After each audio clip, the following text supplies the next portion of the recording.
A restaurant owner in Greenwich, Connecticut, told me he can identify a table's social class within 90 seconds of seating them.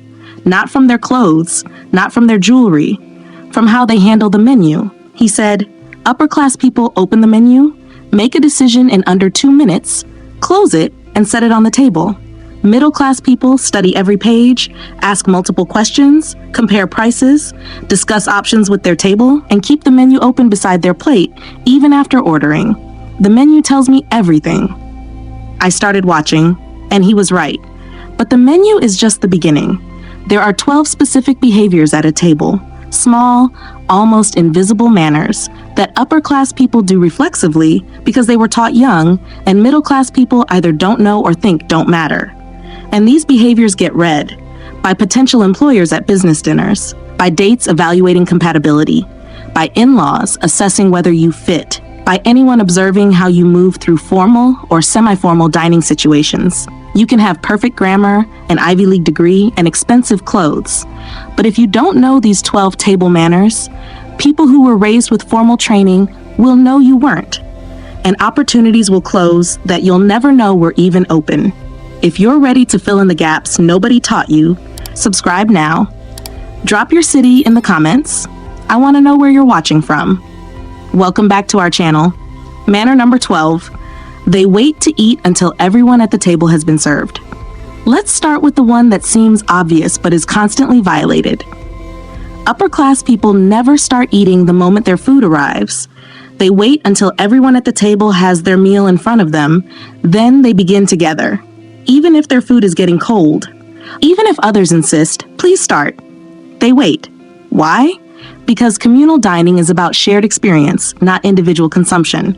Starting before others signals, my comfort matters more than group cohesion. The only exception, if someone's meal is significantly delayed, 10+ minutes, and they genuinely insist you start, you may begin, but you eat slowly and pause frequently so you're not finishing while they're just starting. Middle class tell, eating immediately when your plate arrives, saying, I'm starving as justification.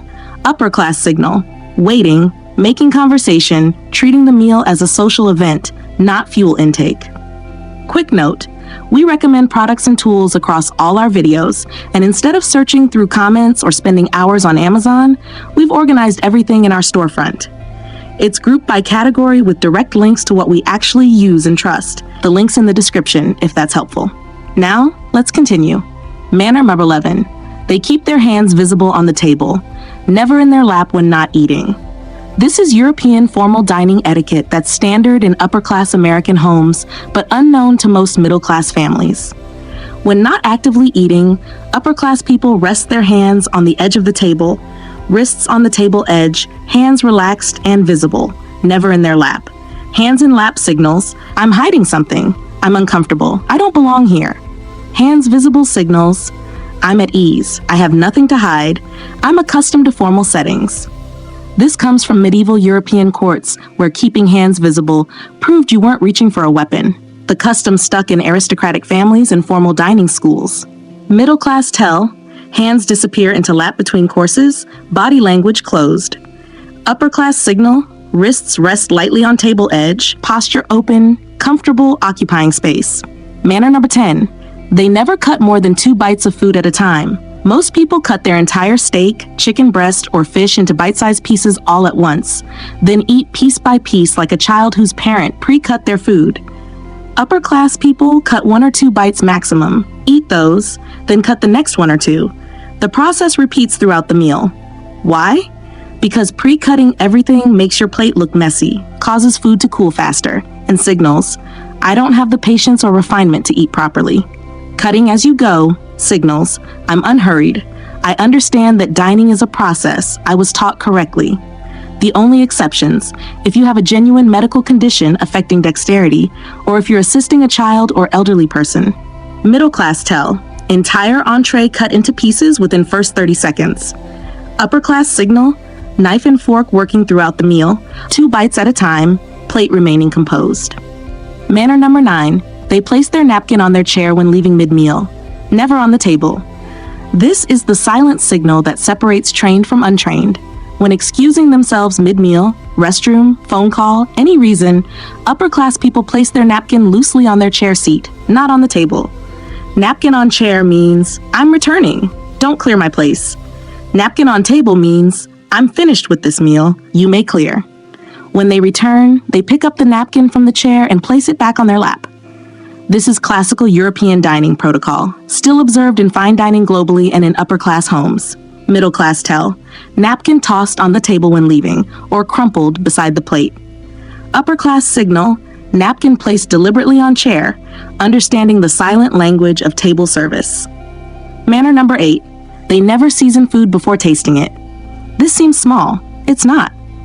Upper-class people always taste their food before reaching for salt or pepper. Always. Why? Because seasoning before tasting insults the chef. You're saying the food isn't properly prepared before you've even tried it. In fine dining or when someone has cooked for you at home, this is a significant breach. It also signals, I make decisions without information. I rely on habit over discernment. Tasting first, then seasoning if needed. Signals, I'm thoughtful, I assess before acting, I respect the preparation. Middle class tell, salt and pepper reach before fork does, seasoning by default. Upper class signal, taste, consider, then season if genuinely needed, often not at all. Manner number 7, they use the silverware from the outside in and know what each piece is for. Formal place settings intimidate middle-class diners because they don't know the rule. Work from the outside toward your plate as courses progress. Salad fork, outermost left, dinner fork next to plate. Soup spoon, outermost right, dinner knife next to plate. Dessert utensils above the plate or brought with dessert. Upper-class people don't hesitate or look confused. They automatically reach for the correct utensil because they learned this as children. If you're ever uncertain at a formal dinner, watch the host or the most senior person at the table and follow their lead. But better yet, learn the pattern now so you never have to guess. Middle class tell, hesitation, looking around for cues, using the wrong utensil, and having to correct mid-course. Upper class signal, smooth, automatic selection of correct silverware, no pause, no confusion. Manner number 6, they never reach across someone or across the table. If the salt is on the far side of the table, upper class people don't reach for it, even if it's only 12 inches away. They say, would you please pass the salt? And wait for it to be handed to them. Reaching across someone's plate or personal space is considered aggressive and rude in formal settings. It signals, my needs override social protocol. Asking politely signals, I respect boundaries, I understand communal dining etiquette, I can wait. When something is passed to you, you thank the person, use it, and either pass it back or offer it to others nearby before setting it down. Middle class tell, reaching across table or over someone's plate to grab something needed. Upper class signal, may I trouble you for the item? Then waiting patiently. Manner number 5, they keep their elbows off the table while eating, but rest wrists between courses. This is the rule everyone knows, but most people get wrong. While actively eating, elbows stay off the table. Only your wrists rest lightly on the table edge, see number 11. Between courses, after everyone has finished one course and before the next arrives, elbows may rest on the table while conversing. This is the one time it's acceptable, but the moment food is served, elbows come off. Why? Because elbows on the table while eating makes you hunch over your plate like you're guarding it. It's defensive, closed, and poor posture. Middle class tell, elbows planted on table throughout the meal, hunched posture, protective stance over food. Upper class signal, upright posture while eating, wrists on table edge, elbows relaxed at sides, open body language. Manner number 4, they pace their eating to match the slowest person at the table. This is the manner that demonstrates true social awareness. Upper class people never finish their meal significantly before or after others. They pace themselves to match the slowest eater. If grandmother is eating slowly, everyone slows down. If a child is eating carefully, the table adjusts. This requires paying attention, looking up from your plate, observing others, modulating your speed. Finishing first and sitting with an empty plate while others eat signals, I'm done, you're keeping me waiting. Finishing last after everyone else has been done for 5 minutes, signals, I'm oblivious to social dynamics. Finishing together signals, I'm attuned to the group, dining is a shared experience. Middle class tell, eating at individual pace, no awareness of group timing, finishing significantly before or after others. Upper class signal, seamless pace matching, awareness of group rhythm, finishing within 1 minute of others. Manner number 3, they never discuss money, diets, digestive issues, or politics at the table. There are 4 topics upper class people never introduce at a dining table: money, diets, bodily functions, and politics. Money, prices, salaries, costs, is considered vulgar. Diets, I can't eat that, I'm doing keto, makes others uncomfortable. Digestive issues, anything about stomach, bathroom, etc. is inappropriate. Politics creates conflict.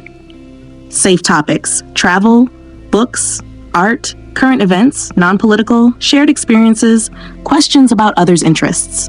The goal of table conversation is to make everyone comfortable and engaged, not to discuss your restrictions or controversial opinions. Middle class tell, discussing how expensive the restaurant is, explaining dietary restrictions in detail, mentioning bathroom needs, debating politics. Upper class signal, pleasant, inclusive conversation that avoids discomfort, asking others about their experiences, keeping topics light and engaging. Manner number 2, they always thank the server and make brief eye contact, but never interrupt others to do so. Upper class people treat service staff with respect, always saying please and thank you, making brief eye contact, acknowledging them as people.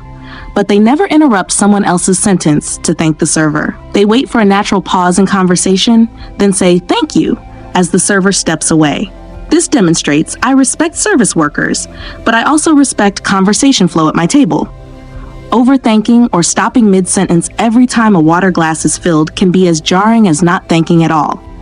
Middle class tell, either ignoring servers completely or interrupting conversations repeatedly to overthank for every small action. Upper class signal, consistent, gracious acknowledgement of service without disrupting table conversation, treating servers as professionals doing their job well. Manner number 1, they wait for the host to begin eating before anyone else starts, and they don't leave until the host signals the meal is over.